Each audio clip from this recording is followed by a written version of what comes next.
A good Erev Yom Tif to everybody, and a good Erev Shabbos. We got Shabbos coming up in a couple days. Just to share a beautiful thought that I came across recently on Shavuos, particularly connected to Megilas Rus, which is usually read on Shavuos. Unfortunately, this year we're not together in Shul. It is proper, however, for a person to read through the Torah reading that we otherwise would have read in Shul. I'd like to share a thought on Megilas Rus. It's very interesting. There's different reasons brought down as to why Megilas Rus is read on Shavuos. Why is Rus read? So, one reason given is on Shavuos, David HaMelech passed away, and we want to talk about his yichus, his lineage. He was a descendant of Rus. Another reason given is to teach us the power of Torah Shabbat Peh, the way the rabbis interpret the Torah, and that the Torah says that you're not allowed to marry from the nations of Ammon and Moab, and the sages make a drasha, it's only the males, not the females, and that's why Rus was allowed to marry Boaz, to teach us the greatness of Torah Shabbat Peh. All right, there's different reasons given as to why we read it. I'd like to discuss a very interesting medrash in Rus, in Parsha Beis. Says the medrash like this: Amar Rav Zira. Rav Zira says, Megillah zu ein ba lo tuma v'lo tahara. This Megillah does not give us the laws of purity, the laws of impurity, lo iser v'lo heter, what's permitted, what's forbidden, v'lama nichtava. So why is it written in the first place? Why is it written at all? Not why do we read it on Shavuos? Why is it written? What's the message? Says the Medrash, lo amedcha, to teach you, to teach us, kamos char tov legom lechasad. How much reward there is to those who do kindness. Asks the Mashkiach, Reb Chaskel Levenstein, Zechrein Levracha, seriously? Megilas Rus is about Chesed? What about Rus leaving her family and accepting HaKadosh Baruch Hu and joining Klal Yisrael? And she could have returned, as it says in Megilas Rus, that she could have gone back to the royalty that she came from, and in the end, she ends up living in absolute poverty. There's so much to learn from Megilas Rus, besides for what we just mentioned. How is Megilas Rus all about Gemilas Chesed? This opens up a very interesting conversation, but for the sake of keeping it short, there's a very important message in this medrash telling us it's all about Chesed, and that is as follows.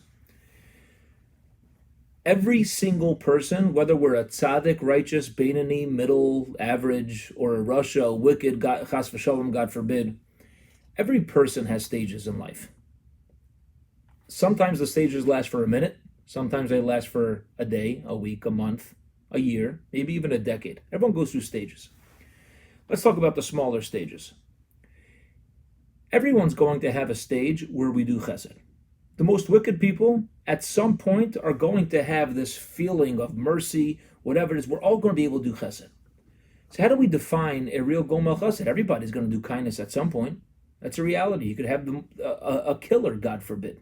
Somebody who's a murderer, and they'll go do kindness for somebody else. They'll help somebody across the street with their bags. What do you mean you just killed somebody? What's your problem? The answer is everybody at some point has mercy. A gomel chesed is somebody who's committed to chesed. It's somebody who's not just going through a stage where, I'm feeling like I want to do chesed. It's somebody who's doing something through thick and thin. Like Kabbalah Satira, accepting the Torah. There's easier times and there's more difficult times. How do we know if we're true B'nai Torah? How do we know if we're true people who have Torah inculcated in our lives? The answer is that we don't only accept the Torah as a stage. We accept the Torah as our essence, as our life. Says Reb Chaskel Levenstein like this. He says, what happened with Rus?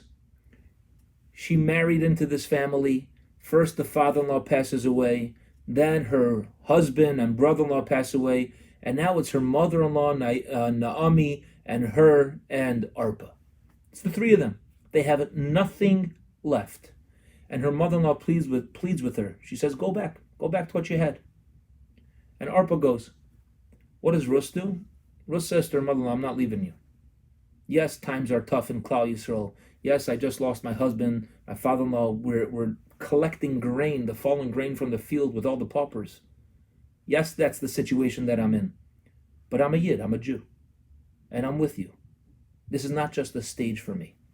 And that's what the Medrash means, says Reb Chatzkel Levenstein, that the whole Megilas Rus is to teach us what Gomel Chesed is.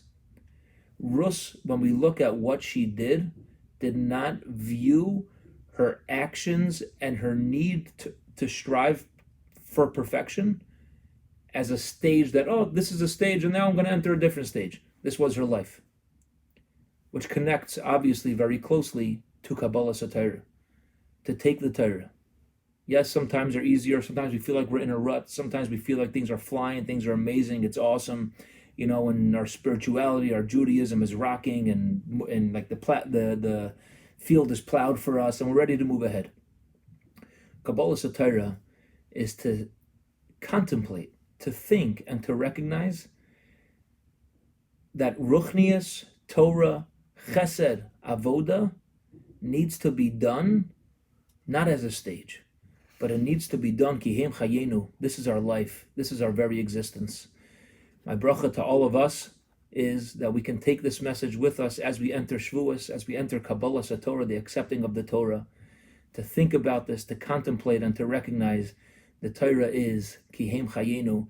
It's our very lifeline to our joy, our happiness, our perfection. And may HaKadosh Baruch Hu grant all of us as a kehillah, as a congregation, as a community, to come together, to grow together, not only over Zoom, but God willing, in person, very, very soon. Have a wonderful, wonderful Yom Tif and a guten Erev Shabbos as well. All the best.